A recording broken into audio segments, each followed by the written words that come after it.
The chair recognizes himself now for 5 minutes for the purpose of questioning the witnesses. But before I proceed, I would like to request unanimous consent to enter into the record a statement by public citizens and the testimony of Mr. William Broke, the Director of the Consumer Protection Division in the Iowa Attorney General's Office. Hearing no objections, so ordered. To all the witnesses, we certainly hope that the Invitus system will be a useful system when it is fully implemented. But it is only available online. Its use will be limited. A shopper comparing several cars at a used car lot may not be able to leave the lot, find the computer, and log on to access information about the different cars. At some point, buyers may not have a credit card to even pay for this report. Now, several of you mentioned in your testimony the value of having this information available to buyers at the time of the sale. And I'd like to explore for a couple of moments how this could be done. Ms. Shahan, you recommend that adding the Invitus information to the buyer's guide that is currently required to be posted prominently on the car, that this will help. Is my assessment of what you recommend, is that correct? And can you explain why this is the right place for this information to be displayed on the vehicle? Yes, Chairman Rush, you're totally right. We strongly recommend, and we have for a long time, that there be disclosure on the used car buyer's guide. And it won't apply to cars that are private party sales, but we believe that consumers have a different expectation.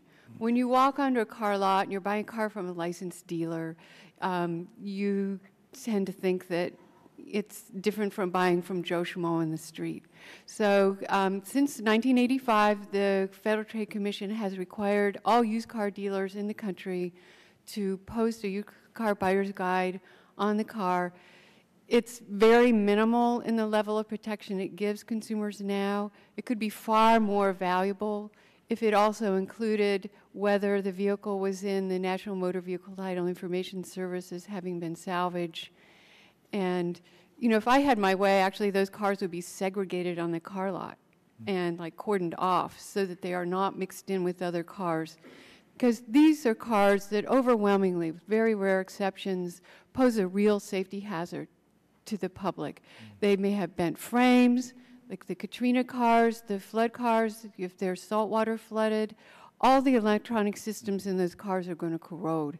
They're basically rotting from the inside out. There's no way they can possibly be made safe. And a car with a bent frame, if it's an SUV, it's very likely to roll over in an emergency braking situation or even in just in normal use. If it's in a subsequent collision, the cars today are built with unibody construction so that they, in order to protect you, have to have some structural integrity. And if they've already been in a crash severe enough that they had to be totaled, chances are very good that they don't have that same structural integrity. Thank you very much. I really appreciate your answer. Let me move on to Mr. Birch. Mr. Birch, you noted that DOJ is exploring methods of access that do not rely on the internet or credit cards. Would you please care to elaborate? I will. Thank you, Mr. Chairman. We have talked with each of the consumer access providers that are currently making access to Invitus available to see if they have the business processes established to accept requests for payment via mail, where it could be provided via check, et cetera, or some other type of payment process that does not involve commercial credit. They are looking into that and have promised to get back to us, but we are also looking at other options as well. In particular, we know that some of the nonprofit organizations that are dedicated to addressing these kinds of issues specifically, particularly the consumer organizations, we've asked that they consider being a consumer access portal provider. We would like to facilitate that. Additionally, we've asked the states to consider being a consumer access portal provider where consumers can walk up to the counter and pay for and request an Invitus search there in person, which clearly would not require credits. We've looked at all of those options. Sure, thank you. Mr. Wan, in your testimony, you expressed some concerns about including Invitus information in the buyer's guide, arguing that dealers could be liable for gaps in the Invitus database. Would you, first of all, is that correct? And would you please explain it more? Yes, Mr. Chairman. I think everyone can agree that a car that's been damaged and been repaired improperly is unsafe and shouldn't be on the road. And cars that have been in a flood or had saltwater damage, that's the most insidious.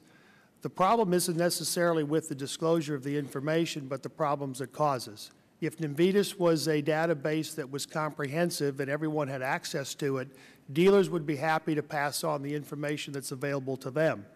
The unfortunate reality is this database is being updated on an ongoing basis. So when a dealer takes a car in on trade or purchases one and completes the FTC sticker, that information might be accurate at that time, and the very next day may be inaccurate. We also have concern that consumers would rely too heavily at this point on information that is not going to be complete. And therefore, if a statement posted on the motor vehicle is there, it's going to be considered an advertisement under the state's Unfair and Deceptive Practices Act, and the dealers are going to be liable for the untruthfulness of the report that they can't control. I think Invitus is a very useful tool, and I think there will come a day when there'll be access and we can talk about that type of disclosure. We just don't think we're here yet. Thank you very much. That concludes my time is up, rather. So I will now recognize the ranking member, Mr. Radonovic, for 5 minutes for purposes of questioning the witnesses. Thank you, Mr. Chairman, and good morning to all the witnesses. Thank you for your testimonies. Pleasure to have you here today. I'm going to start off with you, Mr. Waldron, if I may. I've got a couple of questions about Invitus and how, you being somebody who's in the business as well and the relationship that you might have with that company or with that reporting system. What would be the Invitus system? What would it do to existing contracts that you have to purchase data from states, salvage yards, and insurance companies?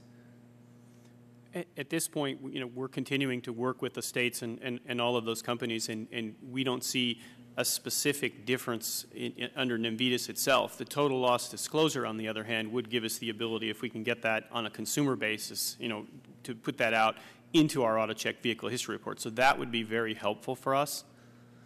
I think what you would like to see is Invitus be a resource to you for you to be able to gather the information just as much as you gather the information from the state of California or from salvage yards or the like.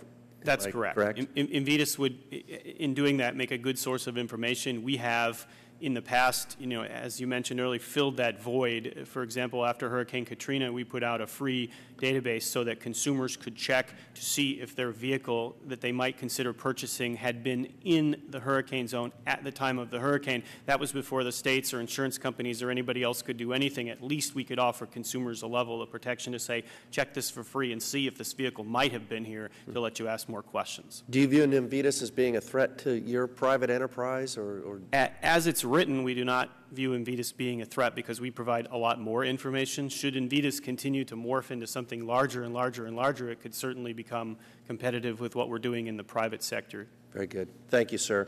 Is it Wan? Wan. Mr. Wan, I've a couple of questions. What cost do you or the manufacturer bear for compliance due to state and federal laws? And does the consumer bear these costs in the sale price of the vehicle? Well, I think any costs, obviously, that relate to compliance with those type of issues at some point are going to be rolled into the cost of doing business.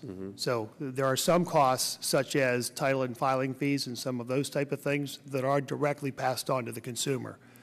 When we talk about things like documentary fees, most of those are established by state law, except those that don't have caps, and therefore that is like any other charge that could be levied.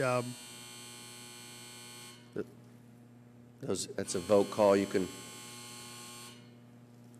choose to, you can continue. talk through it. Okay, thank you. It goes on all the time.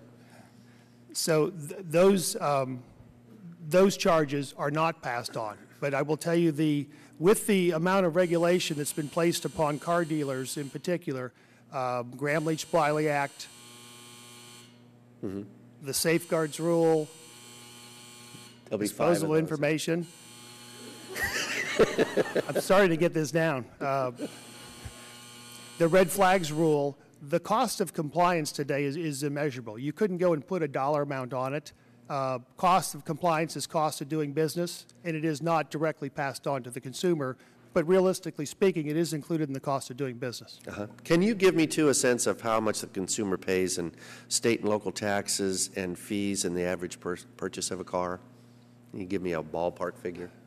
It varies across the country. I know that in some states, documentary fees are less than $100. In probably the vast majority, if you looked at an average, it may be in the $250 range. There are some that don't cap them, and we've heard some research or testimony today that could run as high as $400 to $700. I don't have any research to suggest that. Taxes, obviously, the sales taxes on the car, and then title and filing fees are usually, I'll say nominal in the terms of thousands, but when you're buying a car, every $10 or $20 bill in there, if you can't afford to buy the car, obviously is significant. Adds up. Yeah. Thank you, Mr. Wan. I have one more question for Ms. Harrington. Is the FTC equipped with the manpower to enforce its used car rule, or is it enforcement better left up to the states? Well, as I indicated, the FTC has partnered from the beginning with the states, and it really depends, I think, on the market and the size of competitors in the market as to whether it makes best sense for state and local government to take the lead or the FTC. In Chicago, for example, for a long time, we have partnered with the Commissioner of Consumer Services and sometimes with the State of Illinois Attorney General's office to join forces for used car rule enforcement. Last question is, are violations of the used car rule a problem of national scope or widespread in nature, or so widespread in nature that it fits into the FTC's prioritization? No. Okay. Thank you, Mr. Chairman. There's a vote going on right now. We have 12 minutes and 20 seconds left. We want to proceed to Ms. Schakowsky for 5 minutes. The chair does intend to have a second round of questions if member would want to return. But there is a vote. I think there'll be 4 votes in succession. So the chair will recess the committee and subcommittee, and then come back for an additional round of questions if we don't complete our round of questions, the first round, before we have to depart for votes. The chair recognizes Ms. Schakowsky for 5 minutes. Thank you, Mr. Chairman. Ms. Harrington, you said in your testimony that the Commission will give careful consideration to all comments suggested amendments to the used car rule as it determines next steps. Have you heard anything today in the testimony that would suggest that there ought to be changes to the rule? What we've heard today, I think, is reflected in the comments that we've received, so I haven't heard anything today different than what we've seen in the comments. And so what is it that you might be contemplating changing in the used car rule? Well, there are questions that we always look at when we do a rule review about whether there are changed market conditions that should require consideration of additional provisions in a rule. There are questions about whether the rule is needed. Is this the best approach? When we do rule reviews, we start with the very basic question about... Right, well, let's see if there are other concrete suggestions here about changes to the rule, so we're sure that you know, if there's anything new you've gotten. Mr. Van Alst? Thank you. There are several changes that we certainly recommend, and we have submitted comments on behalf of our low-income consumers for changes that we think would be most effective in the used car rule. You've already heard today that there's a very urgent need to make sure that the results of the NMVIDIS would be available to consumers at the time that they're looking at buying a car, and the best place to do that is to have it directly on the car. Currently, the used car rule doesn't really disclose much about the car other than the existence of the warranty. And certainly, even NIADA previously in its comments earlier back in the early 80s on the used car rule said that there would be a fair balance for dealers to disclose known defects to consumers as part of the used car rule. So certainly what we see here is a lack of balance of information, things that the dealers know and the consumer don't. And so if we could make that a part of the disclosure to make sure that if the dealer knows there's a defect with the car, they ought to go ahead and disclose that at the time that they're selling the car. So that seems to be a common theme of what information ought to be available on the car. I imagine that a number of the comments include that. Is that something that you're considering putting in the rule? Certainly. Okay. Let me ask about other federal issues that we could address. Minimum standards nationwide, for example, for title brands. Example, a state like Arizona might not have a title brand for flood damage, but obviously it's not a common reason for cars to be destroyed in that state. But the absence of a flood brand made such states ripe for title washing after Hurricanes Rita and Katrina. Let me ask Ms. Is it Shahan? Do you believe that there should be minimum standards across the states for assigning the title brands most important to consumer safety? I think that's a complicated issue. And I wish I had a simple answer for you, but you know, the title brand is not that helpful for consumers, frankly, because consumers usually don't see the title before they buy the car. Most consumers are getting a loan, so the title goes to the lien holder. And the disclosure to the consumer, really, you know, having it on the car buyer guide is far more useful. And what we're hoping is with NMVIDIS, since insurers are going to be providing data on all the cars they totaled, regardless what's on the brand. And there are some insurers, you know, who have violated the law and not properly branded titles even when they're supposed to.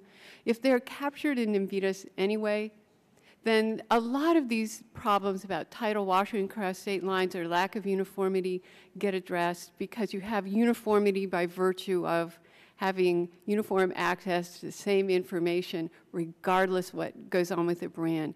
And that's one reason we felt so strongly about, you know, having DOJ issue the rule. And frankly, we're not really anxious to have DOT and NHTSA get in on the act. We believe that properly DOJ should keep that program and keep implementing it. And if we want to tweak the law and tighten the time frame for insurers to report the data to NMVIDIS, great, let DOJ handle that. That's helpful. Thank you. Thank you, Mr. Chairman. Mr. Sarbanes, you're next. However, we have about 6 minutes, 41 seconds. If you want to, the chair will wait with you for 5 minutes. Okay, I'll go ahead. I'll try to dash over there when I'm done. Okay, Mr. Sarbanes recognized for 5 minutes. Thank you, Mr. Chairman. I'm most interested in the financing part of the discussion that you've presented today. And I'd ask you, Ms. Shahan, and Mr. Van Alst to maybe describe what you view as the most egregious practices when it comes to the financing of autos. Yeah. Sure, I'd be happy to. Obviously, many of these practices are difficult to easily describe, but there are a few that I think in just a sentence or two I can explain to you. We see a lot of the same things happening in car finance that we've seen create such problems in the home mortgage industry. We've seen when someone goes in to buy a car, there's fraud involved in the applications. There's fraud involved in the amount of the down payment that's represented to the lender.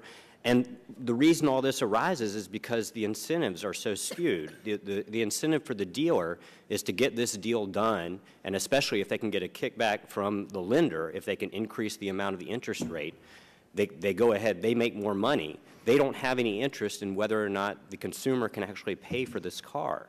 So obviously, their incentive is to get the deal done, and it really hampers any efforts to try to make sure that there's a fair transaction.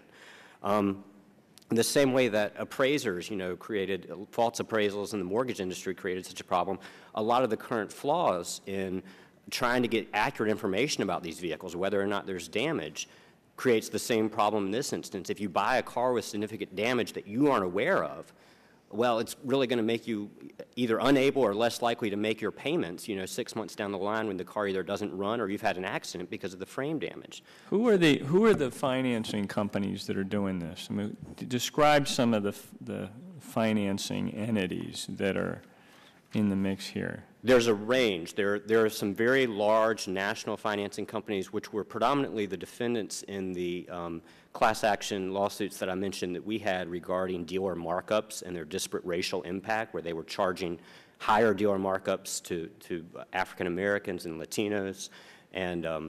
But then there are also a number of regional finance companies that do a smaller business. And then, as was alluded to earlier, there are also the buy here, pay here places where the dealer is financing the purchase of the car there on the lot.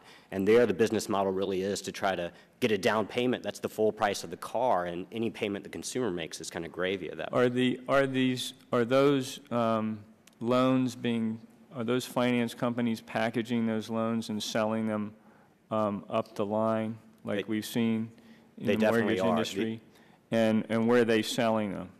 They're securitized and sold on Wall Street the same way the mortgage. Have you seen any evidence, as we saw in the home mortgage industry, of people at the higher levels putting pressure, having an appetite for those securitized loans that translated into these financing companies going out and looking for more subprime borrowers?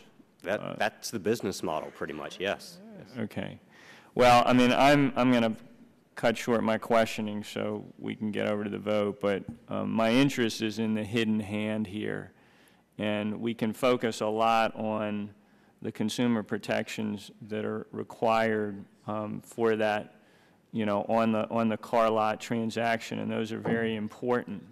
But when it comes to this subprime culture and the predatory lending that goes on, you can trace it back, or you can trace it up to players who would probably have familiar names based on the inquiries we've made into the home mortgage arena. And I'm very curious to see how far, where the fingerprints of this hidden hand are. And we're seeing it in the auto industry, as we saw in the home mortgage industry, and there's probably other places as well, and so the inquiries will continue. Thank you, Mr. Chairman. The Chair, thanks to the gentleman. The Chair would please invite the witnesses, if they will remain. We have a series of about 4 votes, and when we come back, we'll conclude the first round, and then if there's interest, we'll have a second round of questions. So I would just beg you to please remain with us for a while. Thank you so much. The committee stands in recess now. We will convene 15 minutes after the last vote.